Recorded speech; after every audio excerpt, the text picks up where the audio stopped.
Well, good afternoon, guys. It's Bob Lollard from the Cornish Crusade here, and this is just going to be the second part of my Castles and Crusades solo play.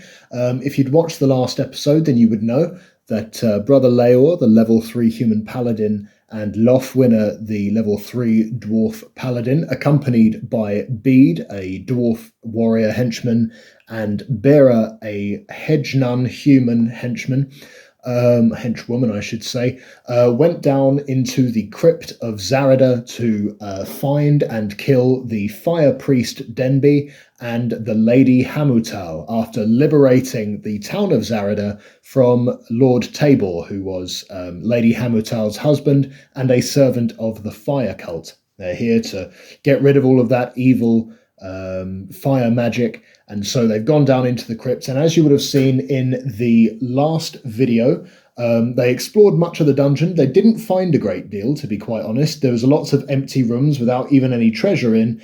But in the last room, the one that they're currently standing in now, they encountered 8 cultists, of which 5 they killed, and 3 retreated through this southern doorway here, which they will be going down, no doubt, to find them.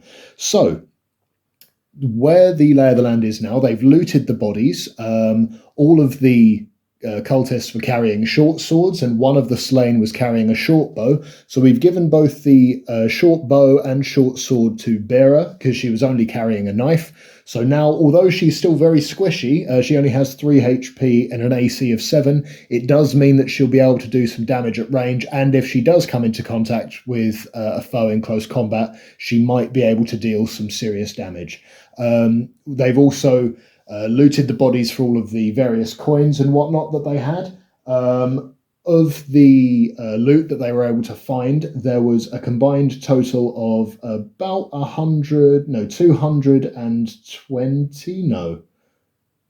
210 gold pieces between them. And there were also, on the body of one of the cultists, there was an amber gemstone and an amethyst gemstone, which comes to a combined value of being worth 255 gold pieces. Now, because Leor was the one who killed the cultist who was carrying the gemstones, he's pocketed them and the gold that he was carrying. And then also Bede has taken 40 of the gold pieces from the cultist he killed, and Lothwinner, although he had to retreat from the combat, he has pocketed 110 gold pieces from the 2 cultists that he killed. So that's where we are.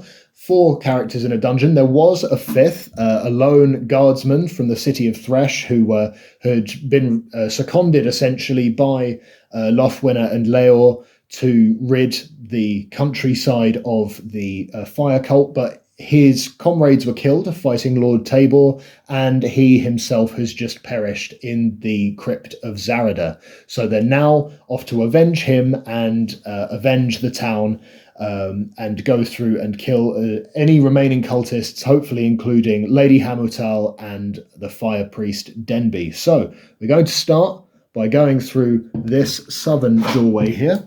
We're going to go through this southern doorway here, and we are going to roll up a room off the camera, just because you guys would have already seen this process in the first video.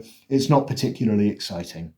Well, it's come to me as a bit of a surprise, but we found ourselves in what is called a passageway, according to the table that I drew up. But the passageway is also 30 feet wide, so it's created a room.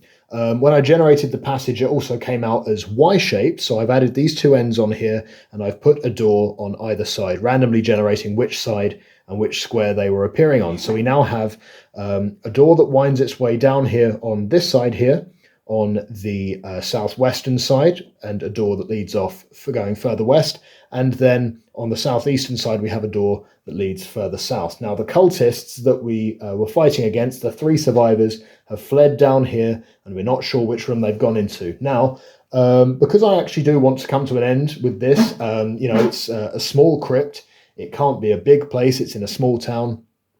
They must be hiding around here somewhere. The fire priest Denby and Lady Hamutal must be hiding down here somewhere. So I'm going to roll a d4, and that is the number of passages or rooms we will go through, including this one, before we find them. So I'm just going to roll a d4 now, and we've rolled a 4. So this here all counts as 1 room. And we've got 3 more rooms to go at least until we find them. Now, usually I wouldn't do this because this is just supposed to be a passageway, but because this is quite a large passageway, bigger than I think all of the rooms that we've actually been in up to this point, I am going to roll on the room contents table just to see what we get. And with a 15, this is a special or empty. Now, as you can see, in here we've got like a fountain shape here on my MDF dungeon cutout, and that makes sense that it would be special. In fact, actually, if this is a crypt, I think that possibly this is an important burial site. This is perhaps the crypt, the coffin of a former great leader, and so one can imagine that there's plenty of treasure here. And so what I'm actually going to do is I'm going to roll on the treasure table, so that I'd be rolling a D100. This is the solo dungeon crawler's treasure table for his dungeon exploration system that he usually uses with AD&D. And I'm going to roll a D100, and I'm going to see what we find around this particular coffin of great renown.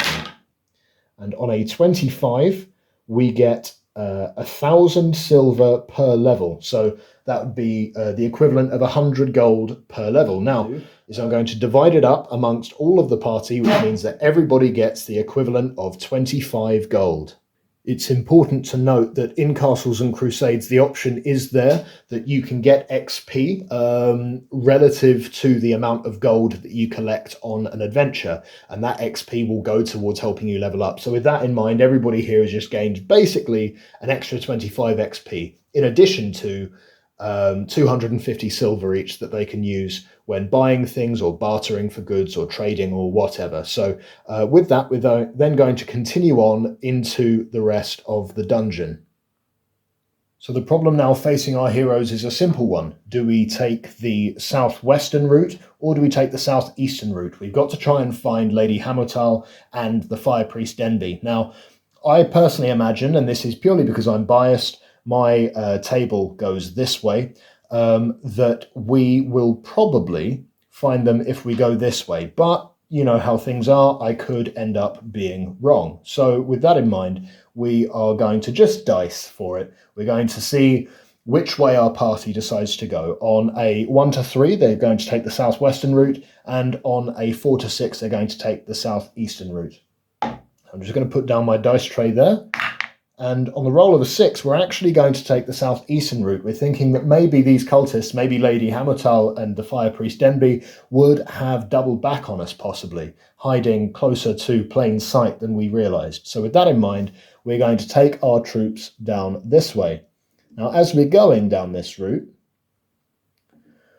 I'm going to roll on the periodic check table just to see if anything interesting happens to us while we are travelling along. So, again, out comes the dice table, and I'm rolling a d20 for this one. On a 5, there is another door. So, if our party is travelling this way, is it directly ahead of us, is it to the left of us, or is it to the right of us? On the roll of a 4, it is to the left of us, so it actually comes off this way, a door that perhaps we might not have noticed initially. And on the other side of the door, which we can now see through, I've decided, what is going to be behind the doorway there. On the roll of a 7, there's going to be another room. Rolling on the room table, we're going to be rolling another d12. Is rolling a d12 to determine the dimensions of the room. On a 12, we have an unusual room, and there are options for that, but I haven't recorded them, so I'm just going to come up with a room using what I've got available. And as you can see, what this has done is it has created a new room which is 20 feet deep and 40 feet wide, and it actually connects to another room here in a different part. The rest of the dungeon goes on that way. I have removed some of the tiles just to make sure I've definitely got enough. I've been keeping track by drawing a map. I just need to finish this bit here for the new room. And yes, so as you can see here, this is the current layout of the Crypt of Zarada. And so we have a new room here, and I will be rolling for what's in there in just a moment. So, rolling on the room contents table with a D20, we get a 12. Empty, because of course it is. There's absolutely nothing in this dungeon apart from 8 angry cultists and a magic coffin, apparently. So this room is empty. We could either go back the way we came, although we know for sure that there's nothing there, or we could try and come down to this room, or we could even continue to go down to the south as we originally intended. So the option is, I suppose, go into this room or go into that room. So once again, we will be getting out our trusty D6, and on a 1, 2, or 3, we will maintain our course, and on a 4, 5, or a 6, we will go into this room here and possibly end up going down here. On a 5, we will head into this new hidden room. So rather dangerously, we have Bearer leading the way, with Leor bringing up the rear. Now, I'm just going to roll on the periodic check chart again in the vain hope that we have something actually happen. And we get an 8, another side passage. No, fool me once. We'll roll again, but if it comes up with anything of that kind, we will just ignore it. So we rolled an 18 this time, a dead end.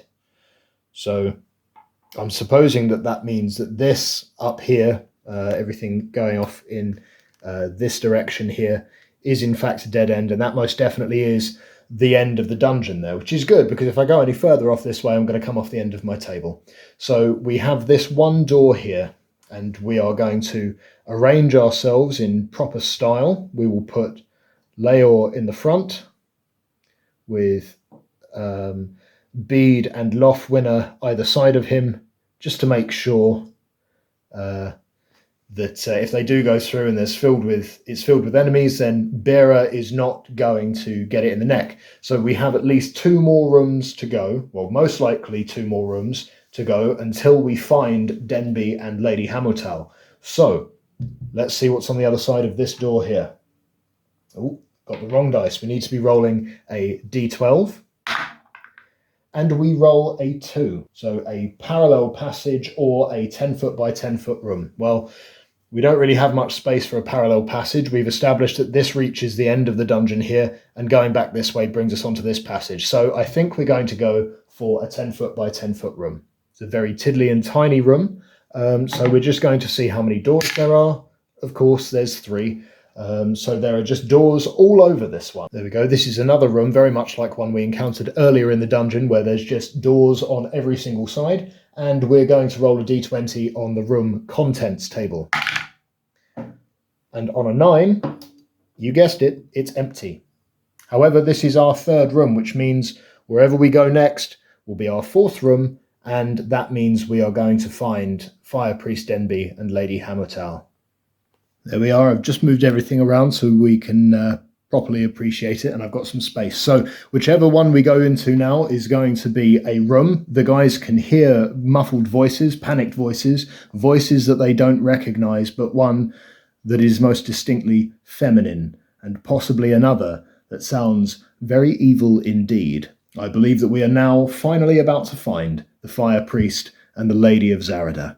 So we're going to go through this door here, purely because this one here would lead off to a dead end, and this one here would double us back onto this particular corridor here. So we're going to go down this one, and I'm just going to roll up a room, and we're going to see what size the room is, and then we're going to see what foes we find. And so here we have it, people, the final showdown.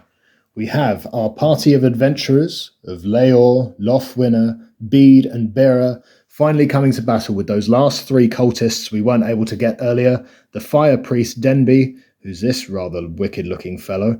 I imagine he's corpulent, but probably doesn't have wings in real life, and Lady Hamutal herself. Now, all of these are D&D pre-painted models. What we're going to do again, we're going to be using party activation, so we're going to roll at a -1 for this party here because of their dex bonuses, and we're going to roll at a +1 for the enemy. So we'll start with our heroes, and they've rolled a 12, which means that their final score will be 11. Let's see if I can put this here where it's somewhat visible. And then our party of enemies here will be rolling their initiative with a +1 for their dexterity. So they've got a 15 total. They rolled a 14, got +1. So our enemies will be going first. This cultist here, not this one here, because she wouldn't be able to shoot through her comrades. He wouldn't be able to shoot through his comrades, but this cultist here with her short bow will be able to land a shot right on Leor. So first things first, rolling to hit. Now Leor has an AC of 18, I believe. That he does, an 18. So to hit, this cultist is going to have to roll an 18. I actually realized in my last video I'd made a mistake. You don't have to roll higher than the AC. You have to either match it or roll higher. So I think some people got some favorable odds there, but you roll to equal or better the AC. You don't just have to better it. So rolling, you need to get an 18 or higher. This cultist must get an 18 or higher to land a hit on Leor. But she only rolled a 12. So the arrow sails past his head, and that's all that can be done. But this cultist is going to rush into combat with him to block the way, and he's going to be rolling again to match or better his AC of 18. He gets no benefits, however. But he rolls a natural 20, which means he hits again. I don't think Castles and Crusades has a critical success or critical failure system, so we're just going to treat it as regular damage. And with his short sword, that means that he deals 6 damage to Leor. He only deals the 1 damage, so Leor is now down to a mere 18 hit points, so he's still very much in the fight. Now, they're not going to try and do too much else this turn. This particular cultist is going to move up here to try and get a good shot on the door when he can. And Fire Priest Denby here is also going to move up because next turn he wants to try and get visibility on whichever one of our heroes gets through the door first, because he can cast Levitate at level 2. And basically what that means is he's going to lift somebody up off the ground, right up to the ceiling, and it's going to make them a vulnerable target for arrows, and they won't be able to move. However, whoever gets hit by that levitation spell will get to roll a wisdom saving throw because they are unwilling. So that's what they're doing. That is the end of round 1 of the first turn for the villains, for Lady Hammertal and the Fire Priest. And now we go on to round 1 for our heroes. With Leor coming in first, he gets a +1 to his hit, so he's got to match or better 12 on a d20 to hit this cultist here. He rolls a 3, so with +1, he only gets a 4, not good enough. But Lothwinner here, once again, his trusty friend, is going to come through the door there and try and strike that cultist with his hammer. And he gets a +3 to his d20 roll, and he rolls an 11, which means that his roll in total with his modifiers is a 14, which hits, and he gets to roll d8 damage with his warhammer against the cultist, and rolls an 8. So reaching out the side, through the side of the door, he strikes out with his hammer and catches the cultist full bore on the head, killing him outright. That is unfortunately all that our heroes can do this turn, however, because they've dealt with their combats, and so that means that they're going to be stuck here in that door, meaning that the villains can now take pot shots all that they like as our heroes try and get through that narrow doorway. So we go now into the second round of the first turn, and that means that our cultist archers over here on either side of the doorway are going to try and plant a shot square on Leor, both of them rolling d20 with no modifiers, trying to match or beat an 18, which is his AC. I'm going to be rolling both of them at the same time, just for convenience. So our first one, the one over here, only gets a 10, so doesn't succeed. And the second one gets a natural 1, so definitely no successes. The arrows whiz past, doing absolutely no damage, not affecting anybody. It is now time, however, for Denby to cast his Levitate spell, and he's going to be casting it on Leor with the hopes of lifting him up to the ceiling, making him a vulnerable target. So he's going to cast that, and Leor is going to get a wisdom saving throw. Now, luckily for Leor, not only is wisdom his primary attribute, he also has a +2 modifier. So in the way that Castles and Crusades works, you have your 6 basic stats: strength, dexterity, constitution, intelligence, wisdom, and charisma. And of those, certain numbers, depending on your class and race, are your primary or your secondary attributes, and that changes the base target level that you need to get on your dice rolls. So with a primary attribute, if you need to take, say, a wisdom saving throw and it's a primary attribute, your target number is 12. If it's a secondary attribute, your target number is 18. So for this wisdom saving throw, Leor has to roll a 12, and he gets a +2 to his dice roll. So basically needs to roll a 12 or better to resist the effects of the levitation spell.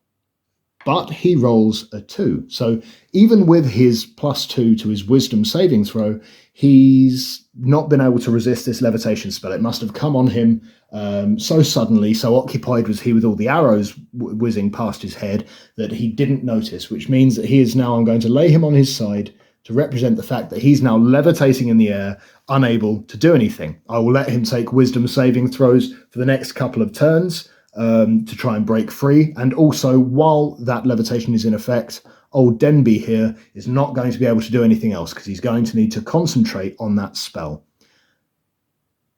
The benefit of this, of course, is that with that being the turn over, and with Leor currently levitating some 10-15 feet off the ground, it means that his substantially shorter companions can now charge underneath him and get into combat, and that is exactly what Lothwinner is going to do. So I'm just going to put him here to show that he's in the way.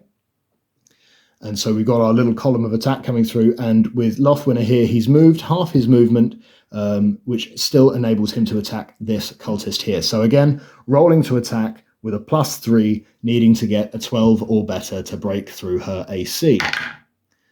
But rolls a 2, ending up with a 5 total, not enough to break the cultist's guard. She must have seen him coming, having expected such an attack. And with that, that ends our hero's turn. So we now go on to round 3 for the villains. Now the cultist is going to fight against Lothwinner again, rolling a d20, got to get 12 or better with no modifiers, and rolls a 16, which means she deals d6 damage to Lothwinner. And if you remember from our last episode, he took quite the beating in that scrum in an earlier part of the crypt. But it's only 2 damage, which he can soak relatively well. So he's going to take 2 damage there.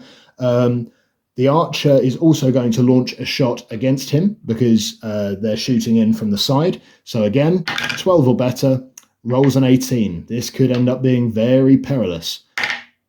Dealing another 3 damage, Lothwinner takes 5 damage total, which although he can deal with that as well, he doesn't want to be taking damage like this. He might have to retreat again. So with Lothwinner down to 11 hit points, and the rest of our villains with Lady Hammertal hiding behind the fire priest and the cultists engaging in combat, we go back to our hero's turn. We're going to start first of all, we will start first of all with Lothwinner. He's going to continue his, he's going to move in 1 to continue his combat, pushing in further. I don't know if he's technically allowed to do that, but I'm going to allow it anyway, because then it means that that our man Bede is going to come in and be able to attack this cultist here with Bera coming up behind. So first things first, we're going to deal with this combat here. +3 to Lothwinner's dice roll against that cultist. 12 to beat, but rolls a 7 total, so not good enough. And then we have no modifiers here for Bede, but rolling 12 or higher to get through the AC of this cultist. He rolls a 14. And his damage roll is a d12 with his great axe, which we've already seen carve one cultist in half, fully from top to bottom. So let's see if he can repeat that here. And with a 12, he most definitely can. This cultist is hewn in twain. There is nothing that he can do about it. And with all that being done, with all of these characters moving in, we're going to roll another wisdom saving throw for our man Leor to see if he can break the spell and fall to the ground again. And with a natural 20 and a +2 to his wisdom saving modifier, he most definitely can, coming back to the ground here and breaking the concentration of the fire priest. So we begin round, I believe it's 4 of the first turn, with our cultist in a very perilous state. Usually at this point I probably do something like test for morale, but there's nowhere to run. So they're going to fight like rats.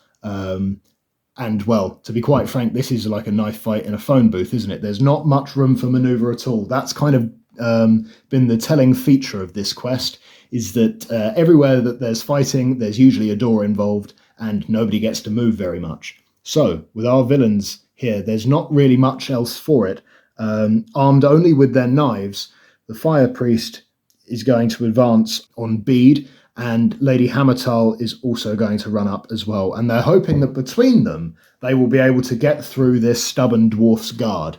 They're not rolling any bonuses. They're based on normal human stats, because I've encountered them before in a previous solo game that I didn't record. I already have a record of their stats, so I know for a fact they're not rolling with any modifiers, and they do have to get through the armor value of Bede, which is a whopping 17. So they're going to need to get 17 or higher on a d20. They're only armed with daggers, so they'll only be dealing d4 damage, but at present, Bede only has 7 HP, because he's only a henchman. He's just a regular dwarf monster character, if you want. And so, yeah, we'll see. We'll start with Denby first. Can he get through Bede's guard? With a 19, he most certainly can. So, dealing only 1 damage, but it's enough to put the shakers on him. So we'll see if Hammertal can do the same. She only rolls a 3, however. She cannot get through his guard, but Denby manages to catch him with his dagger underneath his chainmail, dealing 1 damage. And our last cultist is also going to try and get through the guard of Lothwinner. Again, 12 or higher with no modifiers. Rolls a 19, dealing d6 damage again. Oh, he's only got 11 HP left, so he won't die from this, but it could go badly. But with a 2, it's not too bad. He's down to 9 HP now. He could still get this in the bag. So, on to round 4 for our heroes. There's not really much movement that can be done here, so Bera is going to move in to support Lothwinner dealing with that cultist, and Leor is going to move in here so he can try and land a blow on Lady Hammertal. So, first things first, we will deal with this cultist here. We will start with Lothwinner, rolling at a +3. Let's hope that he can hit this time. He only needs to get a 12 or higher, and his +3 should help with that. There we go. He's now got a nat 20, which means that rolling a d8 to hit, he might be able to kill this cultist outright. Who can say? There it is. We've got an 8, which means that this cultist is most certainly dead, and he is there to claim all the XP. Next up, we have Leor, who's going to be coming in on the Lady Hammertal over here. So again, he's got to get a 12 or higher, and he's got a +1 to hit. So 12 or higher. He only rolls a 6, though. So he's not going to get in, even with his final result of a 7. So he's trying to stab through in the middle of this melee, but he just can't land a hit. Meanwhile, Bede here is going to turn his attentions to Denby the Fire Priest, and will hopefully cleave him in twain. So let's see. Getting a 12 again, needing 12 or more to get through his AC with no modifiers. Rolls a natural 20. I've got my 12-sided dice here. I'm just double checking, and Denby has 12 hit points. So possibly there is a slim chance, very slim chance, 1 in 12 chance to be exact, that Bede can cut him in half. He only rolls a 3, so he manages to land a blow, but obviously the Fire Priest's corpulescence keeps him safe. And so we begin round 5 for our villains. Things aren't looking too good. It's just Lady Hammertal and Denby now fighting against our entire hero force.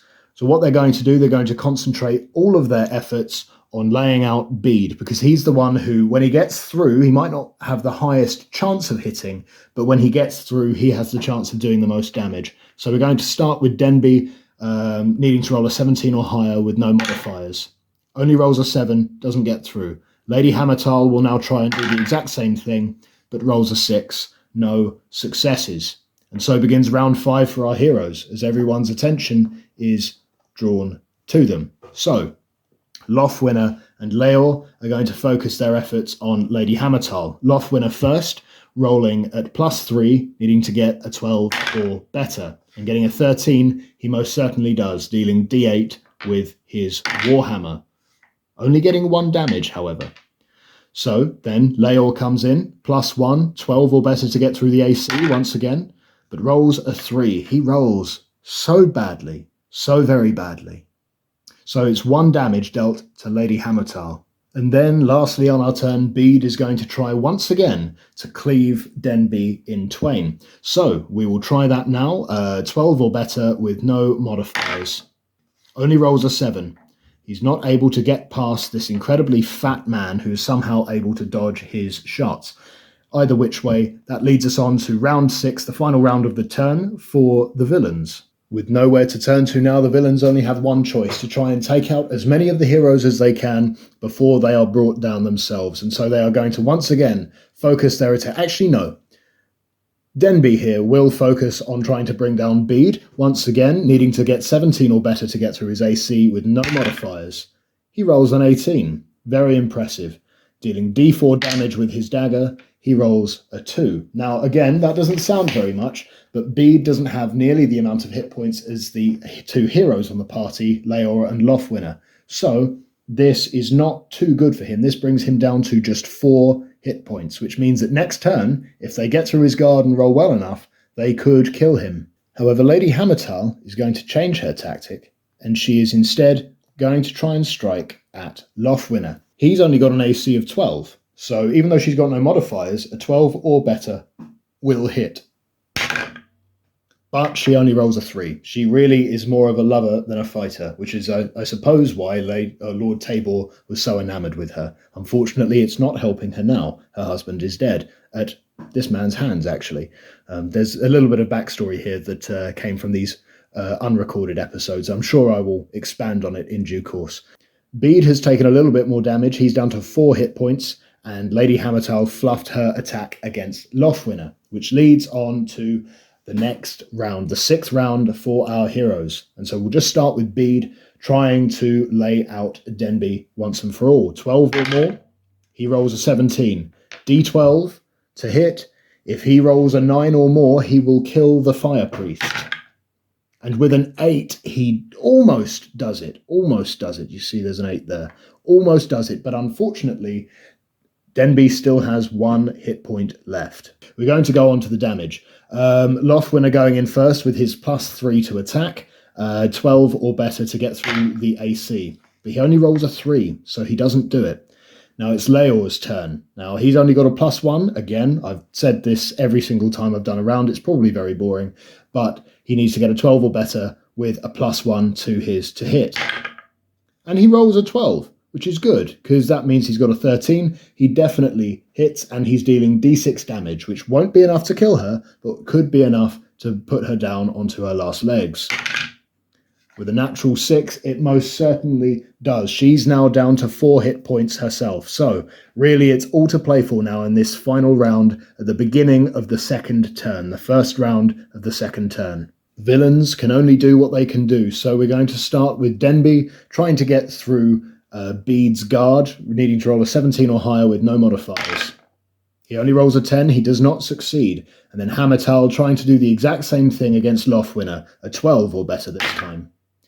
She rolls a 15, which is very good. She gets to roll d4 damage against Lothwinner.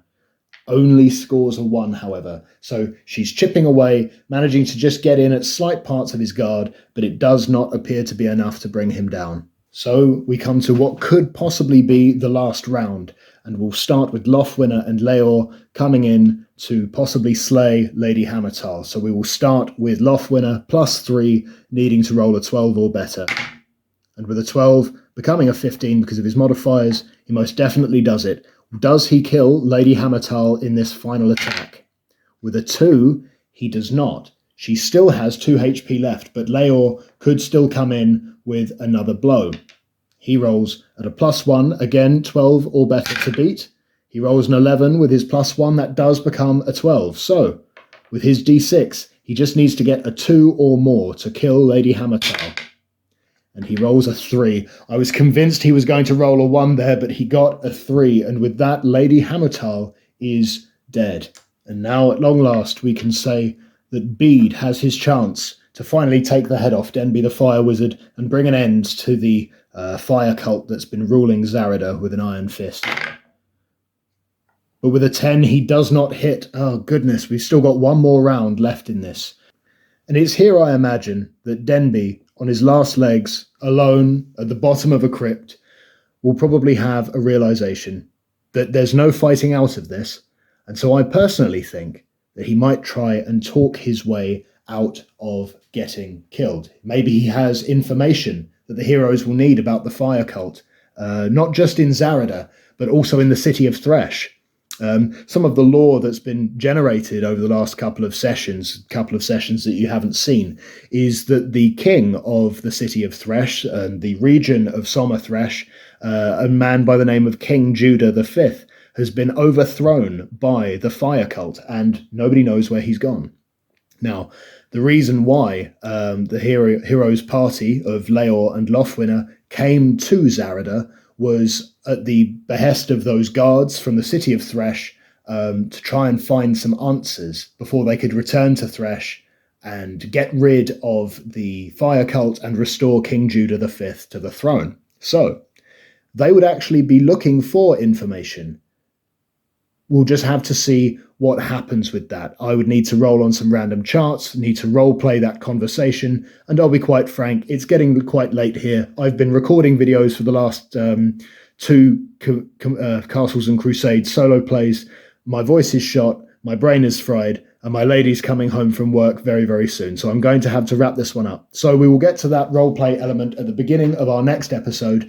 And hopefully we will be able to film that relatively soon. And I hope that you enjoyed this. I know it's been a bit of a slog and there's been lots of empty rooms and not many interesting things happening, but sometimes that's the way that random dice rolling goes. So I hope that you enjoyed this. I hope that you'd like to see more Castles and Crusades content on the Cornish Crusade channel. And until next time, I hope you have a wonderful evening. God bless. Cheers.